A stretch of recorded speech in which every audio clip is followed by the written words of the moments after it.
Hello everyone, আমি দীপা চলে এসেছি তোমাদের সামনে আরও একটি ব্লগ। তো এখন হচ্ছে 11টার মতো বাজে, আর আজ হলো শুক্রবার।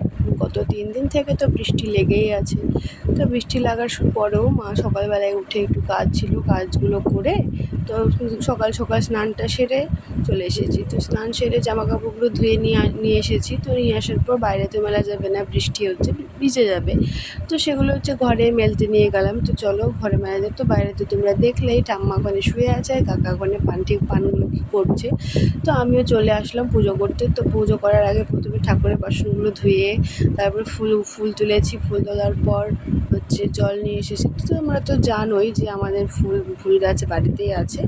তো বেশ ভালোই লাগছে। তো ওখানে তারপরে পাশে আছে দিদির ছেলে গল্প, তো ওর সাথে গল্প করতে করতে চলো পুজোটা করাও হয়ে যাচ্ছে। তো পুজোটাও কমপ্লিট।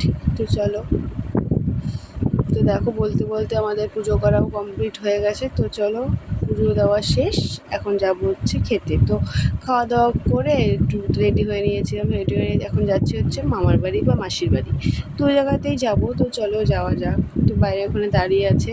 তো চলো, তারপরে দেখো রাস্তা দিয়ে যাচ্ছি, রাস্তা বলতে আমাদের উঠোন। তো উঠোনে দেখো কী পরিমাণ কাদা। বৃষ্টি কমেছে দেখে মা আবার ঝাড় দিয়ে দিল, নাহলে তো পড়ে যাবে সবাই স্লিপ কেটে। তো চলো গাড়িতে উঠে পড়েছি। তো এখন এটা হচ্ছে আমাদের ফুঙ্গাতলা বাজার। তো ফুঙ্গাতলা বাজারের অবস্থা দেখো কী পরিমাণ কাদা। এটা হচ্ছে আমাদের শ্যামা মন্দির। তো চলো মাকে প্রণাম করে মায়ের দর্শন করে যাওয়া যাক। তো দেখো রাস্তাঘাট কী অবস্থা। তো চলো গাড়িতে উঠে দেখো মোবাইলে ভিডিও করছি। তো এখন 2টো মতো বাজে। তো আমরা যাচ্ছি হচ্ছে আনন্দপুর। ফার্স্টে যাবে আনন্দপুর, তারপর যাবে হচ্ছে মুক্তিদাপুর। তো দেখো বলতে বলতে যে আনন্দপুরের রাস্তায় চলে এসেছি। তো বাঁশ গাছ, দুধারে বাঁশ গাছ, মাঝে জঙ্গল। তো রাস্তায় তো একটাও লোক নেই। তো চলো যাওয়া যাক। দেখি এই রাস্তা তো সন্ধ্যা লাগলে আর মনে হয় লোকজন, দিনের বেলাতে এই অবস্থা, তাহলে সন্ধ্যাবেলায় কী অবস্থা হবে। তো চলো বলতে বলতে পাড়ার মধ্যে ঢুকে পড়েছি। তো চলো যাওয়া যাক। তো মাসির বাড়ি গিয়েছিলাম, মাসির বাড়ি থেকে বেরিয়ে চলে এসেছি। এখন যাচ্ছি হচ্ছে মামার বাড়ি। তো মামার বাড়ি যাওয়ার পথেও সেম রাস্তা, ওর রাস্তাটা না কিন্তু তাহলেও ওরকম জঙ্গল। তো রাস্তাকে বলতে বলতে মামার বাড়ি চলে এসেছি। চলে এসে প্রথমেই চলে গিয়েছি হচ্ছে কাঁঠাল গাছ দেখতে। তো দেখো এক একটা কাঁঠাল গাছের কি কত কাঁঠাল ধরেছে দেখো। এটা তো একটা গাছ দেখালাম, এরকম আরও অনেক গাছ আছে। তো বাড়ি থেকে বেরিয়ে দেখছি হচ্ছে এই ফুল গাছটা জবা ফুলের গাছ। তো এখানকার লোক কেউ হয়তো পুজো করে না, সেই জন্য গাছে এত ফুল। আমাদের ওখানে বলে একটা ফুলও থাকতো না।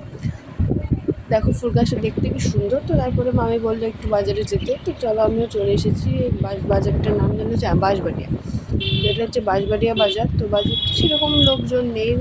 তো 3টে মতো বাজছে হয়তো তখন, সেই জন্য আর লোকজন নেই।